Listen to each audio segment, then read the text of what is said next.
News নির্ভীকের পক্ষ থেকে সকলকে শুভেচ্ছা, অভিনন্দন, ভালোবাসা জানিয়ে নিউজ নির্ভীকে সকলকে স্বাগত জানাচ্ছি। আপনারা দেখছেন নিউজ নির্ভীক, আর প্রতিদিনের মতো আজ 30শে মার্চ শনিবার দেখছেন ঝটপট 10টা খবরের আরও একটা পর্ব। আজ প্রথমেই রাজ্যের খবরে থাকছে মথুরাপুর লোকসভা কেন্দ্রের তৃণমূল প্রার্থী বাপি হালদারের সমর্থনে কুলপির ঢোলাতে অভিষেক ব্যানার্জির কর্মী সভায় জনপ্লাবন।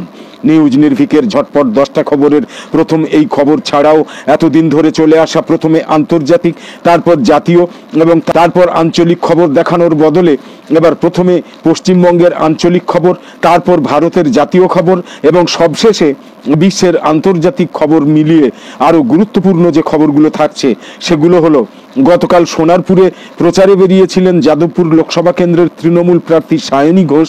জিপের মধ্যে থেকেই হাত দেখাচ্ছিলেন, রাস্তার দুধারে দাঁড়িয়েছিলেন কয়েকজন মহিলা। সায়নীর গাড়ি এগোতেই তাঁরা বললেন, রাস্তা নেই, জল নেই, ভোট দেব না।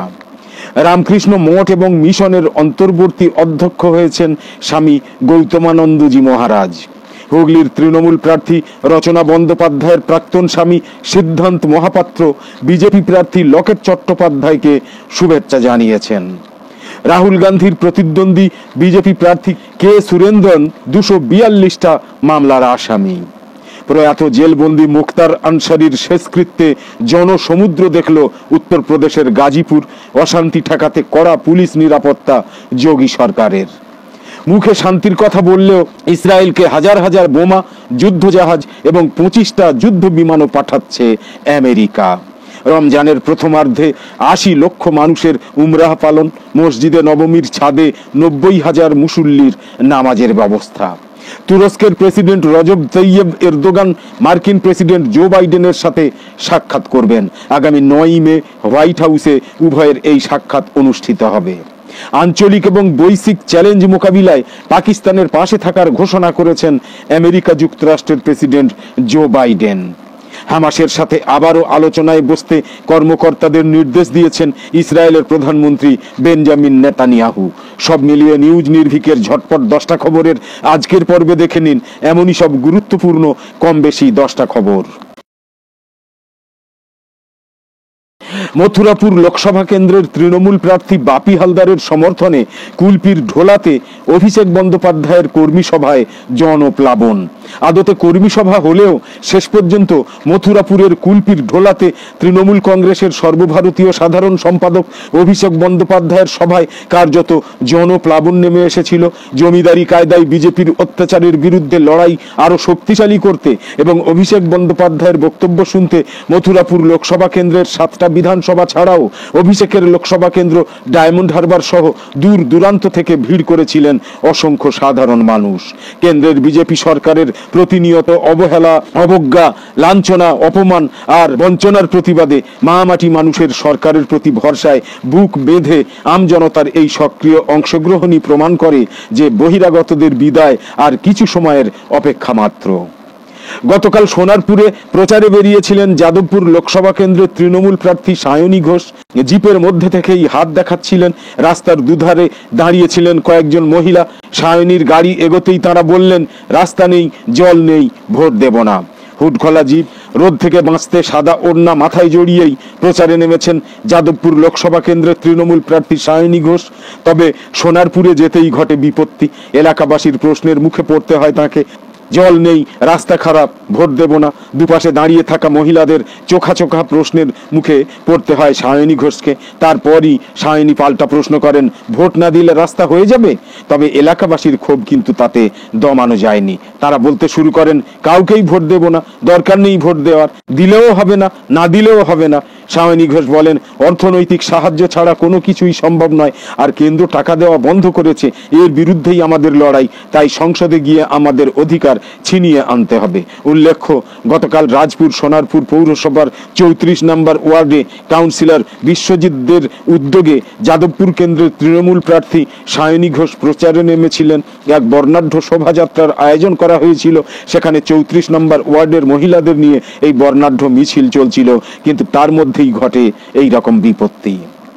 রামকৃষ্ণ মঠ এবং মিশনের অন্তর্বর্তী অধ্যক্ষ হয়েছেন স্বামী গৌতমানন্দজি মহারাজ। তিনি রামকৃষ্ণ মঠ এবং মিশনের ভাইস প্রেসিডেন্ট। শুক্রবার থেকেই তার হাতে অন্তর্বর্তী অধ্যক্ষের দায়িত্ব তুলে দেওয়া হয়েছে। বেলুড় মঠ সূত্রের খবর, আগামী 1 মাসের মধ্যে নতুন অধ্যক্ষ নির্বাচন প্রক্রিয়া সম্পন্ন হবে। হুগলির তৃণমূল প্রার্থী রচনা বন্দ্যোপাধ্যায়ের প্রাক্তন স্বামী সিদ্ধান্ত মহাপাত্র বিজেপি প্রার্থী লকেট চট্টোপাধ্যায়কে শুভেচ্ছা জানিয়েছেন। প্রাক্তন স্ত্রী রচনা বন্দ্যোপাধ্যায়ের ভোট প্রতিদ্বন্দ্বী লকেট চট্টোপাধ্যায়কে শুভেচ্ছা জানিয়েছেন সদ্য বিজেপিতে যোগ দেওয়া ওড়িয়া সুপারস্টার সিদ্ধান্ত মহাপাত্র। তার কথায়, রচনা নয়, আগে শুভেচ্ছা জানাবো লকেট চট্টোপাধ্যায়কে। অন্যদিকে হুগলির তৃণমূল প্রার্থী রচনা প্রাক্তন স্বামী সিদ্ধান্ত মহাপাত্রের বিজু জনতা দল ছেড়ে বিজেপিতে যোগদানের সিদ্ধান্তকে সাধুবাদ জানিয়েছেন লকেট চট্টোপাধ্যায়ও। সেই সঙ্গে হুগলির বিজেপি প্রার্থী লকেট নাম না করে রচনাকে কটাক্ষ করে বলেছেন উনিও আসবেন। সিদ্ধান্তের বিজেপি যোগদানের খবরে শুভেচ্ছা জানিয়েছেন অবশ্য রচনাও, তবে একই সঙ্গে বলেছেন তিনি শুধুমাত্র দিদির পক্ষেই রয়েছেন। রাহুল গান্ধীর প্রতিদ্বন্দ্বী বিজেপি প্রার্থী কে সুরেন্দ্রন 242টা মামলার আসামি। ভারতের লোকসভা নির্বাচনে কেরালা রাজ্যের ওয়েনার আসনে কংগ্রেস নেতা রাহুল গান্ধীর বিপক্ষে প্রার্থী হচ্ছেন কেরালার রাজ্য বিজেপির প্রধান কে সুরেন্দ্রন। তিনি বিজেপির নেতৃত্বাধীন ক্ষমতাসীন জোট এনডিএর হয়ে লড়বেন। সংশ্লিষ্ট নথিপত্র থেকে জানা গিয়েছে এই নেতা 242টা মামলার আসামি। বিধি মোতাবেক দলের মুখপত্রে সম্প্রতি সুরেন্দ্রন তার মামলার বিস্তারিত প্রকাশ করেছেন। বিবরণীটা 3 পৃষ্ঠার। সুরেন্দ্রনের মতো বিজেপির এর্নাকুলাম আসনের প্রার্থী কে এস রাধাকৃষ্ণনের বিরুদ্ধেও 211টার মতো মামলা রয়েছে। কেরালার রাজ্য বিজেপির সাধারণ সম্পাদক জর্জ কুরিয়ান পিটিআইকে বলেছেন, বেশিরভাগ মামলাই 2018 সালে হওয়া শবরীমালা বিক্ষোভের সঙ্গে সম্পর্কিত। মামলাগুলোর বেশিরভাগই আদালতে বিচারাধীন। যখনই দলের নেতারা ধর্মঘট বা বিক্ষোভের ডাক দিয়েছেন তখনই পুলিশ তার সঙ্গে সম্পর্কিত করে একটা মামলা দিয়েছে। কুরিয়ান আরও বলেছেন, প্রার্থীর বিরুদ্ধে দায়ের হওয়া মামলায় বিস্তারিত প্রকাশ করাটা বাধ্যতামূলক। প্রয়াত জেলবন্দি মুক্তার আনসারির শেষকৃত্যে জনসমুদ্র দেখল উত্তরপ্রদেশের গাজীপুর। অশান্তি ঠেকাতে কড়া পুলিশি নিরাপত্তা ছিল যোগী সরকারের। প্রয়াত প্রাক্তন বিধায়ক মুক্তার আনসারির শেষকৃত্যে নজিরবিহীন জনজোয়ার দেখল উত্তরপ্রদেশের গাজীপুর। বৃহস্পতিবার রাতে উত্তরপ্রদেশের বান্দা জেলে সাজাপ্রাপ্ত মুক্তারের হৃদরোগে আক্রান্ত হয়ে মৃত্যুর ঘটনা নিয়ে ইতিমধ্যেই নানা প্রশ্ন উঠেছে। এই পরিস্থিতিতে শনিবারের শেষকৃত্য পর্বে অশান্তির সম্ভাবনা এড়াতে গাজীপুর এবং আশপাশের এলাকাগুলোতে কড়া পুলিশি নিরাপত্তার ব্যবস্থা করেছিল উত্তরপ্রদেশের মুখ্যমন্ত্রী যোগী আদিত্যনাথের সরকার। শুক্রবার গভীর রাতে বান্দার রানী দুর্গাবতী হাসপাতাল থেকে মুক্তারের দেহ নিয়ে যাওয়া হয়েছিল গাজীপুরের পৈতৃক ভিটেই। উত্তরপ্রদেশ পুলিশের 24টা ভ্যান এবং অ্যাম্বুলেন্স সহ মোট 26টা গাড়ি ছিল কনভয়। 400 কিলোমিটার যাত্রাপথে প্রয়াগরাজ, ভাদোহী, কৌশাম্বী, বারাণসীর মতো জেলাগুলোতে ছিল পুলিশি নজরদারি। দেহবাহী অ্যাম্বুলেন্সে ছিলেন মুক্তারের 2 পুত্র উমর এবং আব্বাস। মাওয়ের বিধায়ক আব্বাসও বর্তমানে জেলবন্দি। আদালতের অনুমতি নিয়ে পিতার শেষকৃত্যে যোগ দিয়েছিলেন তিনি। গাজীপুরের বাড়িতে শুক্রবার গভীর রাতে পরিবারের তরফে মুক্তারের দেহ গ্রহণ করেন তার দাদা তথা প্রাক্তন বিধায়ক শিবগাতুল্লাহ আনসারি এবং তার পুত্র তথা মোহাম্মদাবাদের সমাজবাদী পার্টির বিধায়ক সুহেব।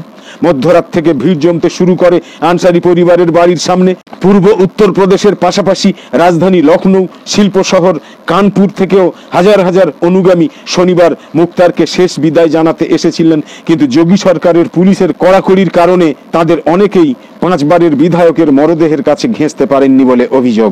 প্রশাসনিক নির্দেশের কারণেই দ্রুত সমাহিত করা হয় বলেও অভিযোগ উঠেছে পরিবারের একাংশের তরফে। গাজীপুরের অদূরে মোহাম্মদাবাদের কলিবাগে পারিবারিক গোরস্থানে দেহ নিয়ে যাওয়ার সময়ও জনসমাগম ঘটে নেতার শেষ যাত্রায়। মুখে শান্তির কথা বললেও ইসরায়েলকে হাজার হাজার বোমা, যুদ্ধজাহাজ এবং 25টা যুদ্ধ বিমানও পাঠাচ্ছে আমেরিকা। গাজায় হামলা প্রসঙ্গে ইসরায়েলকে বারবার সংযত হওয়ার বার্তা দিয়েছেন মার্কিন প্রেসিডেন্ট জো বাইডেন। মিশর সীমান্তবর্তী রাফা শহরে কোণঠাসা হামাস, সেখানে আক্রমণের ঝাঁজ বাড়াচ্ছে বেঞ্জামিন নেতানিয়াহু, যা নিয়ে উদ্বেগও প্রকাশ করেছে ওয়াশিংটন। অথচ এর মধ্যেই সামনে এসেছে নতুন খবর। একদিকে যুদ্ধ নিয়ে উদ্বেগ আর অন্যদিকে বন্ধু দেশকেই 2000-এর বেশি বোমা দিচ্ছে আমেরিকা, দিচ্ছে 25টা ফাইটার জেটও।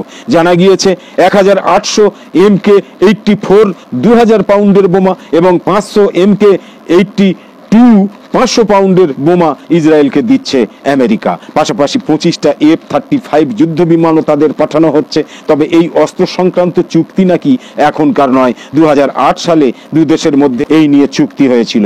তারই অংশ হিসেবে এবারের অস্ত্র সরবরাহ। এখনো পর্যন্ত হোয়াইট হাউস অস্ত্র সরবরাহ নিয়ে কোনো প্রতিক্রিয়া জানায়নি। অন্যদিকে ওয়াশিংটনে ইসরায়েলের দূতাবাসও এই নিয়ে মন্তব্য করতে চায়নি। রমজানের প্রথমার্ধে 80 লক্ষ মানুষের উমরা পালন সম্পন্ন হয়েছে। মসজিদে নবমীর ছাদে 90,000 মুসল্লির নামাজের ব্যবস্থা করা হয়েছে। পবিত্র রমজান মাস উমরার মরশুম হিসেবে বিবেচিত। এই মাসে পবিত্র নগরী মক্কা এবং পবিত্র মদিনায় বিপুল পরিমাণ পর্যটকের আগমন ঘটে। চলতি রমজান মাসের প্রথমার্ধে 80 লক্ষেরও বেশি মুসলিম উমরা পালন করেছেন। সৌদি আরবের হজ এবং উমরা মন্ত্রক এই তথ্য জানিয়েছে। রমজান মাস শুরুর পর থেকে গত 15 দিনে বিভিন্ন দেশ থেকে উমরা পালন করতে 82,35,680 জন সৌদি আরব গিয়েছেন। এরই মধ্যে 72,59,504 জন উমরা সম্পন্ন করেছেন। বর্তমানে দেশটাতে 9,76,176 জন অবস্থান করছেন। মন্ত্রকের তথ্য মতে স্থলপথে সবচেয়ে বেশি সংখ্যক উমরাহ যাত্রী এসেছেন।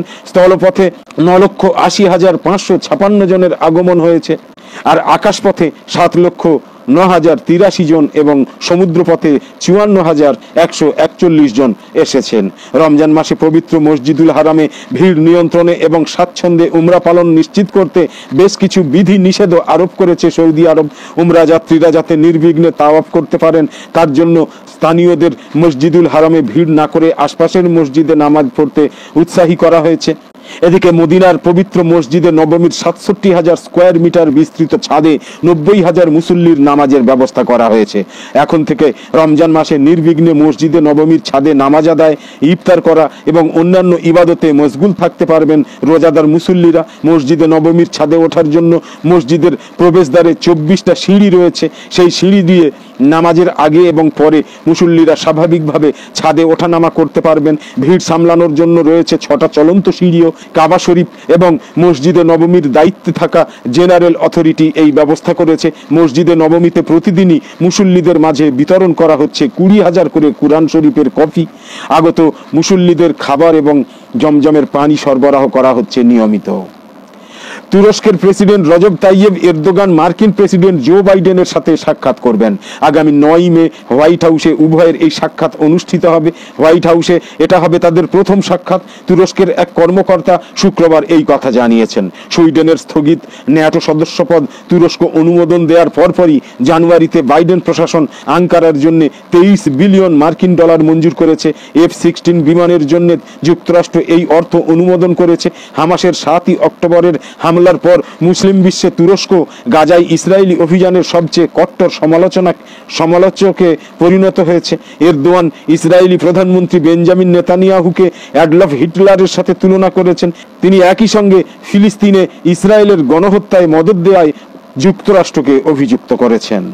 আঞ্চলিক এবং বৈশ্বিক চ্যালেঞ্জ মোকাবিলায় পাকিস্তানের পাশে থাকা ঘোষণা করেছেন আমেরিকা যুক্তরাষ্ট্রের প্রেসিডেন্ট জো বাইডেন। পাকিস্তানের প্রধানমন্ত্রী শেহবাজ শরীফকে লেখা প্রথম চিঠিতে তিনি এই প্রত্যয় ঘোষণা করেছেন। শেহবাজ শরীফের সঙ্গে এটাই প্রথম কূটনৈতিক যোগাযোগ।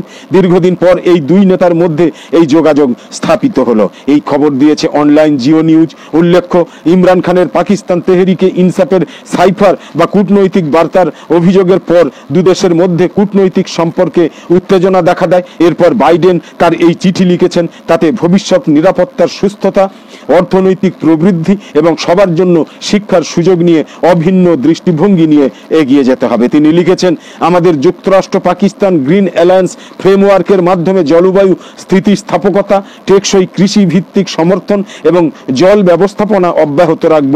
2022 সালের বন্যার বিপর্যয় থেকে পাকিস্তানকে পুনরুদ্ধারে সহায়তা করব।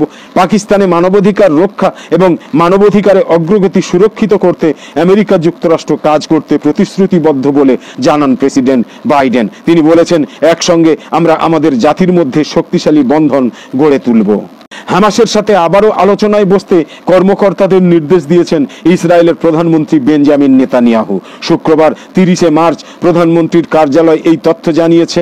কাতারের রাজধানী দোহা এবং মিশরের রাজধানী কায়রোতে এই আলোচনা হবে বলেও জানানো হয়েছে। বৃহস্পতিবার বিশ্বের শীর্ষ আদালত ইসরায়েলকে নির্দেশ দিয়েছে তারা যেন ফিলিস্তিনিদের কাছে মানবিক সহায়তা পৌঁছাতে আর বাধা প্রদান না করে। এর একদিন পরই নতুনভাবে আলোচনায় বসতে এই নির্দেশনা এসেছে। এদিকে চলতি সপ্তাহেই জাতিসংঘের নিরাপত্তা পরিষদ একটা বাধ্যতামূলক বিল পাশ করেছে। সেখানে অবিলম্বে চলমান যুদ্ধের বিরতির আহ্বান জানানো হয়েছে। তবে জাতিসংঘের আহ্বানে সাড়া দেয়নি দখলদার ইসরায়েলি সরকার। তারা শুক্রবারও গাজা হাসপাতাল সহ তার আশপাশের স্থাপনাগুলোতে যুদ্ধ অব্যাহত রেখেছে।